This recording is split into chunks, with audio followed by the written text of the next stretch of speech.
both my husband and I were avid readers. He passed away 4 years ago, and the day before my birthday. So, in order to honor him, he got me involved to really read a lot of the classics. So, I ended up purchasing 1984. This is one of the first classic books he had me read that I really, really liked. And then I read Oliver Twist and also Crime and Punishment. And then, of course, from there, I just started reading a lot more classics. And I used to have a copy of this, and I somehow lost it. So I got another one. And I am going to try to read another book of Orwell's that he really, really liked. I tried to read it previously, was not a fan. But it's been like, oh gosh, I think 20 years, 19 years, something like that since I read it. And that is Animal Farm. And while I was also at the bookstore, they had one of those blind date books. And of course, I looked at several of the different options and got several different ones. So I will, first one says blind date with a thriller, true crime, writer, deadly snowstorm, lucre author, unexpected visitor, suspenseful. The next one I got was blind date with a mystery, ski vacation in France, modern Agatha Christie, corporate staff retreat, characters you love to hate, blind date with fiction, mythic story, aftermath of the Trojan War, old feuds resurface, two sisters, blind date with sci-fi, romantic elements, time traveling rivals, and secret agents, suspenseful read. So I am going to open them up and see. Oh gosh, probably can't do this really one-handed. I'm hoping these are not books that I already have. Let me see here. I can do this a different way. It's not working. Okay.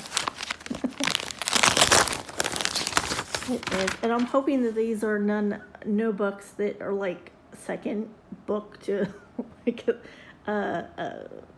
sequels and stuff like that. Oh, this is How You Lose the Time War.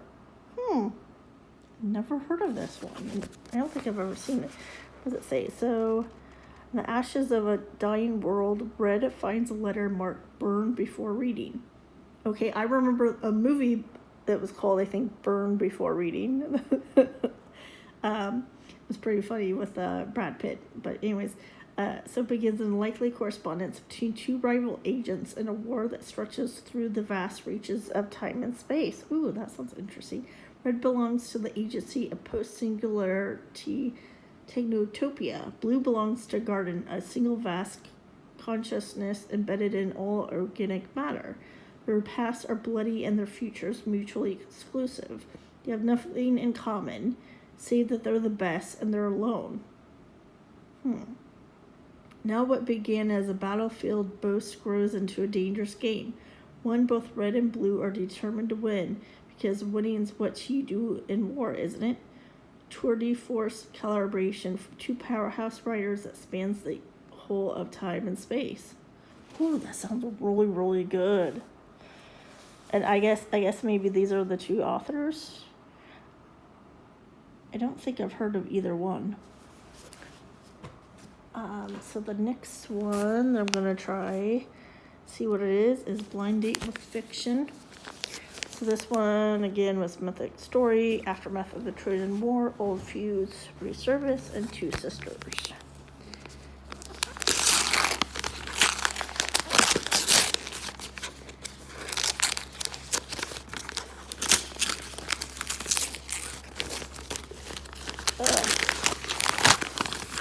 Did not think of The Woman of Troy. Ooh, that sounds interesting. Pat Barker. Booker Prize winning author of Silence of the Girls. This says, an stirring and timely feminist retelling of the Iliad, which my husband was a huge fan of the Odyssey and the Iliad, and I was not. I read it I think I was in 9th grade or something like that, so it's been years and years. That was a long time ago. But I did pick up a new copy because I knew he didn't have one, and I'm going to try to read it and see if I can kind of figure out what he thought of it. Anyways, a retelling of the Iliad. Troy has fallen, and the victorious Greeks are eager to return home with the spoils of endless war, including the women of Troy themselves. They wait a fair wind for the Aegean, but it does not come because the gods are offended. The body of King Priam lies unburied and desecrated, so the victors remain suspended, camped in the shadows of the city they destroyed as the coalition that held them together begins to unravel. Old feuds resurface and new suspicions and rivalries fester. The one-time Trojan queen Briseis,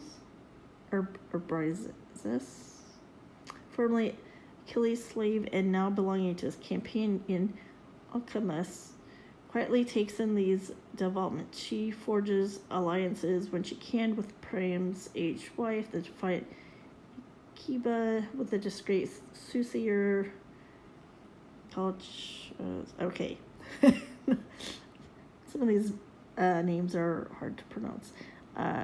Calchas, all the while shrewdly seeking her path to revenge. I wonder if that's one of the reasons why I was having a hard time reading the book, the Iliad and the Odyssey, because sometimes the names. I used to always have problems with speech and had to go to speech therapy for, I don't know how many years, but anyway, so Blind Date with a Mystery, Sea Vacation in France, modern Agatha Christie, corporate staff retreat, characters you love to hate. So yeah, that one sounds interesting. Woman of Troy, not as interesting as the first one though, but I'll give it a shot. I think maybe what I'll do though is I will try to read the Iliad and Odyssey first, or at least the Iliad, and then read that one, and that way I kind of have a understanding, because like I said, it's been years and years. Okay, One by One by Ruth Ware. Okay.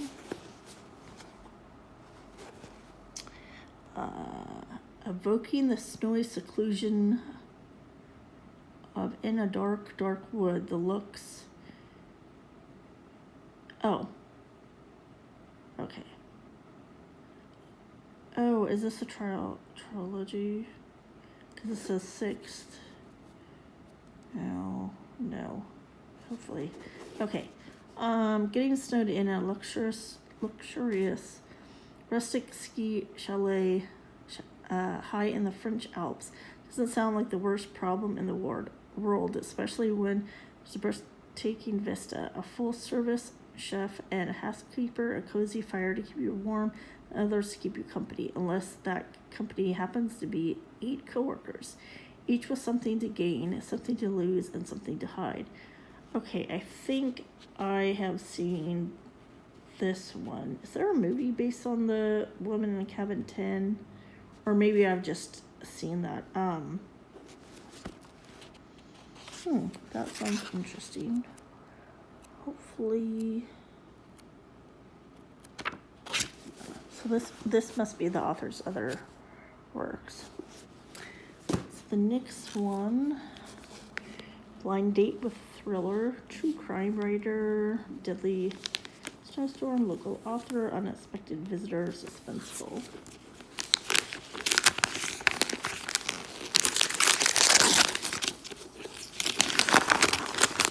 Overnight Guest by Heather Gudenkauf. Not sure if I pronounced that right.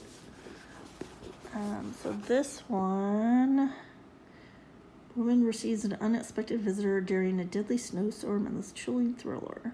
She thought she was alone. True crime writer Riley Lark doesn't mind being snowed in at the isolated farmhouse where she's retreated to write her new book. Quizzy fire, complete silence, it would be perfect.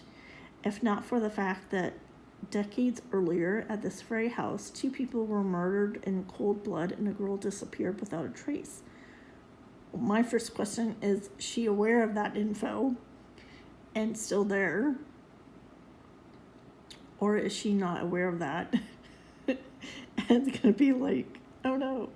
And then she finds out all that stuff. Anyways, as the storm worsens, Wiley finds herself trapped inside the house, haunted by the secrets contained within its walls, haunted by secrets of her own. Then she discovers a small child in the snow just outside. After bringing the child inside her for warmth and safety, she begins to search for answers. But soon it becomes clear that the farmhouse isn't as isolated as she thought. Someone is willing to do anything to find them. Well, yeah, because you'd be like, depending on how old the kid is, especially if the farmhouse is in the middle of nowhere, you'd be like, where the heck did the kid appear from? Yeah, so that sounds interesting too. Yeah, gives you lots of things to think about already.